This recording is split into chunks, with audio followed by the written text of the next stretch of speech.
Jadi semua aparat negara akan selidiki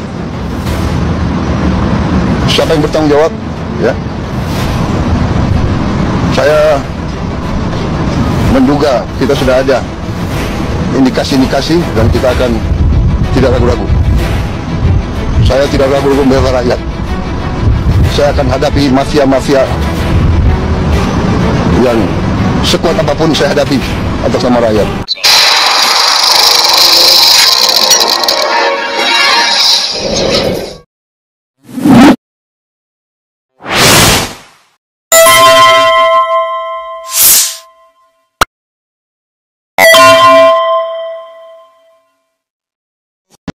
Assalamualaikum warahmatullahi wabarakatuh. Pemirsa, Jokowi jangan sampai kabur.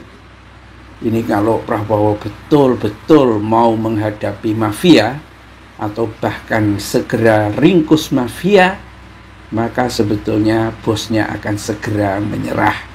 Bos dari para bos-bos mafia itu akan segera menyerah. Negara ini akan kembali damai, ya kan? Rakyat akan menjadi percaya kepada pemerintah karena tidak hanya omon-omon, dan mereka yang mencoba untuk menggoyang pemerintahan itu tidak berani lagi. Dengan syarat apa? Yaitu segera ringkus mafianya. Nah, yang sangat terkenal sekarang ini, pemirsa, dan juga sudah banyak beredar di media sosial adalah peranan yang dilakukan oleh Riza Khalid yang sekarang sudah dijadikan tersangka, bahkan DPO. Nah, ini segera saja diringkus. Gimana caranya? Nah, karena ada di Malaysia dan Indonesia serta Malaysia itu sebetulnya sudah terikat oleh perjanjian ekstradisi. Itu disahkan melalui Undang-Undang Nomor 9 tahun 1974. Sudah cukup lama. Jadi sejak zaman Orde Baru ini, ya, kalau Orde Lama itu kan ganyang Malaysia, tapi zaman pemerintahan Orde Baru, zaman Soeharto itu Malaysia itu dikenal dengan politik bertetangga baik itu. Nah, perjanjian ini memungkinkan kedua negara untuk saling menyerahkan pelaku kejahatan yang melarikan diri dengan ketentuan-ketentuan umum hukum internasional seperti prinsip kejahatan ganda, double criminality, pengecualian bagi kejahatan politik, dan kewajiban untuk tidak menyerahkan warga negaranya sendiri kecuali ada pengecualian. Jadi kalau ada bos mafia yang jelas kriminalitasnya membuat rakyat Indonesia ini rugi, ya, ada perjanjian ekstradisi Indonesia-Malaysia, ya, serta hubungan yang baik antara Prabowo dengan Anwar Ibrahim, Perdana Menteri Malaysia. Sebetulnya tinggal surat saja yang dibutuhkan. Pak Anwar, tolong dong, itu ada mafia minyak yang ada di Malaysia itu, tolong ditangkepin sekalian dan diantarkan ke Indonesia. Selesai sudah itu. Mau apa? Mau lari kemana? Nggak mungkin lari sekarang itu. Ini berbeda dengan tahun 70-an, ya, waktu Indonesia itu, ya, ada Edi Tansil namanya, pernah menjadi Golden Key apa itu perusahaannya, ada nama Sudomo dan lain sebagainya itu yang dipromosikan nih Edi Tansilnya itu bawa kabur uang 1,3 triliun zaman itu. Ya, ilustrasinya itu ada yang mengatakan waktu itu Amin Rais cerita itu korupsi Edi Tansil itu kalau uang yang pecahan terbesar zaman itu gitu kan, sepertinya memang sudah ada 100-an ribu atau 50 ribu itu dijejer, ya, itu dari Jogja itu sampai ke Pantai Selatan. Itu uang, gambarkan uang 1,3 triliun zaman itu. Sekarang, ya, korupsinya itu ratusan kali lebih besar dari itu. Tetapi Cina sudah tidak mungkin mau menerima orang-orang kriminal yang seperti ini. Kenapa? Reputasi negara yang menerima kriminal-kriminal kayak begini itu hanya mungkin di Afrika Selatan, di Afrika, atau mungkin di Amerika Latin. Negara-negara Asia sudah tidak mungkin menerima. Malu, ya. Nah, ini kalau memang Prabowo itu mau serius untuk menangkap mafia-mafia itu. Tetapi kalau cuma omon-omon saja ya ketawalah mafia-mafia itu, dan bosnya para mafia itu ketawa juga gitu. Nah, ini sangat ditunggu tindakannya ini. Karena apa pemirsa? Benar-benar Indonesia, rakyat Indonesia ini dibuat habis-habisan ya dalam beli BBM. Ya, di era Jokowi itu kabarnya itu naik itu 12 kali BBM itu. Loh, kenapa begitu? Kok bisa naik seperti itu? Ya, ini permainan mafia.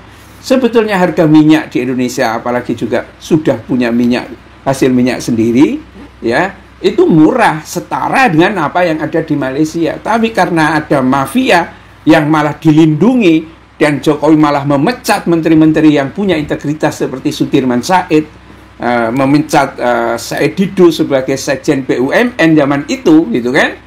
Semua menteri yang bagus-bagus itu dipecat tahun 2016. Semakin menggilalah itu pekerjaan mafia itu, ya, sampai ke bensin oplosan. Kalau bensin oplosan itu nggak dihentikan, motor, mobil yang ada di Indonesia rusak itu mesinnya, ya kan? Dan itu tampaknya sengaja untuk mempecundangi pemerintahan Prabowo. Jadi kalau seperti situasinya seperti ini, mumpung ini dukungan publik kuat, ya, ini angin agak memihak ke Prabowo.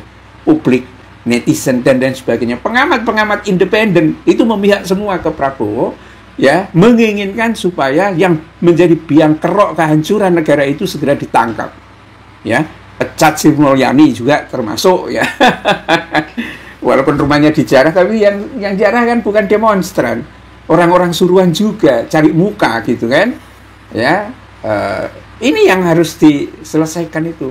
Cuma memang ini persoalannya, salah satu hambatan besar bagi Prabowo untuk bertindak adalah bukan persoalan tidak mampu, tetapi etika kalah janji, ya, karena hutang budinya kepada Jokowi. Ini betul-betul menjadi hambatan, dan inilah persoalannya pemirsa, ketika dalam pemilihan satu kepala daerah yang ada di pusat maupun di daerah, ketika mengandalkan bandar, ya, itu orang yang baik pun akan menjadi sangat buruk. Karena untuk memenangkan dia biasanya ada botohnya yang memberikan dana untuk memenangkan pemilu itu. Nah, apa yang dilakukan oleh gengnya Jokowi, geng Solo, itu bukan hanya sekedar dana, tetapi juga mengerahkan parcok. Itu menurut penjelasan dari Hasto Kristianto. Kalau parcok itu enggak bekerja secara ekstensif dengan memanggili kepala desa, kemudian menarget mereka supaya desanya itu paling tidak 60%, 50% harus memilih 02, ya, kepala desa itu akan diundang terus, dipanggil terus ke Polda gitu, nggak mungkin menang. Prabowo itu nggak mungkin menang. Jokowi juga nggak bisa menang kalau dia tidak ada parcoknya dan tidak ada sembakonya.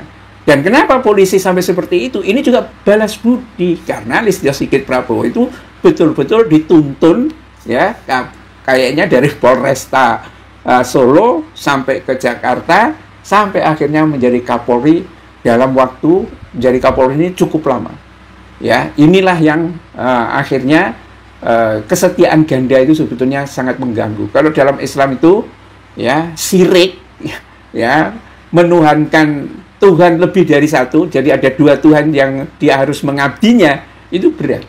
Dan disinilah Prabowo itu diuji, berani enggak, ya, dia mengambil resiko dengan menangkap bosnya mafia itu, dan nantinya mereka semua akan menyerah, rakyat pun akan terbebas dari belenggu mafia-mafia yang sekarang ini membuat rakyat itu sengsara.